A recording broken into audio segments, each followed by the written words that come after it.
ইতালির ছোট্ট একটি শহর ফালকোনারা মারিত্তিমা, আনকোনা শহরের খুবই নিকটবর্তী একটি এলাকা। এখানে প্রায় স্থানীয় ইতালিয়ান 26,000 এবং অন্যান্য দেশি মিলিয়ে প্রায় 60 থেকে 70,000 জনবসতির একটি শহর। প্রায় অর্ধশতক ফ্যামিলি সহ এখানেও বাস করে প্রায় 4,000 বাংলাদেশি, এবং এই বাংলাদেশিদের ঘিরে এখানে হয়েছে ছোট বড় প্রায় অর্ধশতাধিক ব্যবসায়ী প্রতিষ্ঠান। ইতালির অন্য জেলার তুলনায় ফালকোনারা মারিত্তিমা একটু সাজানো গুছানো, চিকচাকময় পরিবেশে টুরিস্টদের মন কাড়ে ফালকোনারায়। এবং ফালকোনারা রেল স্টেশন ইতালির ভিতরে একটি নামকরা স্টেশন। শহরটি যেদিকেই চোখ যাবে দেখবেন প্রাকৃতিক সৌন্দর্য এবং পরিবেশ বন্ধু গাছপালার ছড়াছড়ি।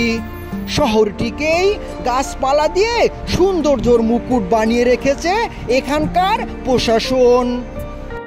ইতালির প্রায় শহরগুলোতেই রাত যখন গভীর হয় তখনই নামে পরিষ্কার পরিচ্ছন্নতার কর্মীরা। সকাল হওয়ার পূর্বেই ঝকঝকে করে ফেলে শহরগুলো। শহরটির রাস্তাঘাট থেকে দোকানপাট, অফিস আদালত এবং যে কোনো বাসাবাড়ির ব্যালকনিতে শোভা পেয়েছে পরিবেশ বন্ধু নানান প্রকারের ফল এবং ফুলের গাছ। বিভিন্ন প্রজাতির গাছপালা এবং পরিষ্কার পরিচ্ছন্নতায় শহরটিতে মন কাড়ে সকল মানুষের।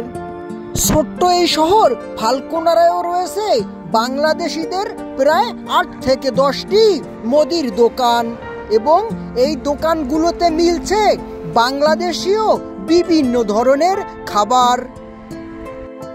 বিভিন্ন ধরনের বাংলাদেশীয় শাকসবজি ছাড়াও মিলছে বিভিন্ন প্রজাতির মাছ। ইলিশ, বোয়াল, কাতল, রুই সহ প্রায় 20 থেকে 25 আইটেমের ফ্রিজিং মাছ মিলছে ইতালির এরকম বাংলাদেশীয় দোকানে।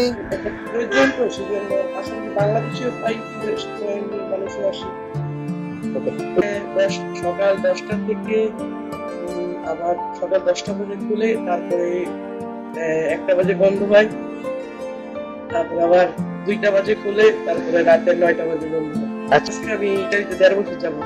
ইতালিতে 1.5 বছর।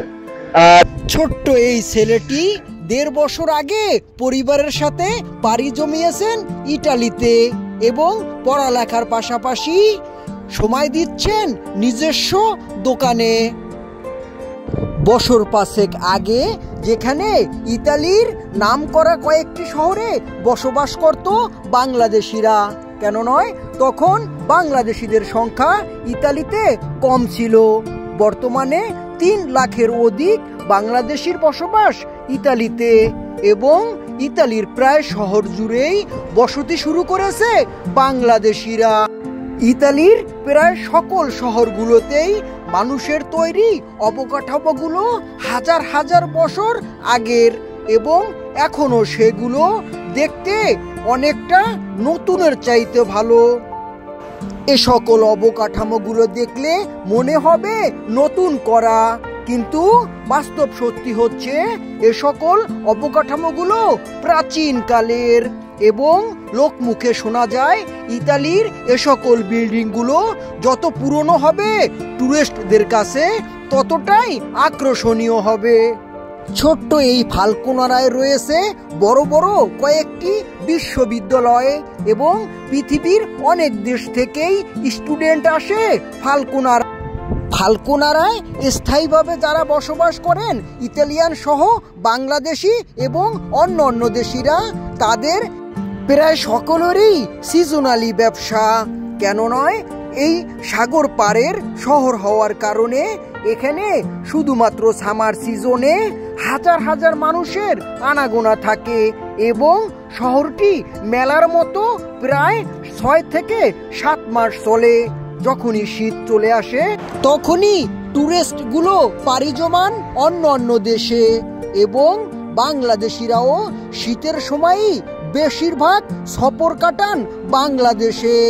শীতের সময় বাংলাদেশে ছুটি কাটিয়ে আবার জুন জুলাইয়ের দিকে আসেন ইতালিতে। পুরো ইতালি জুড়েই সামার সিজনের জাঁকজমট ব্যবসা এবং শীতের সময়ে ব্যবসা নেই বললেই চলে।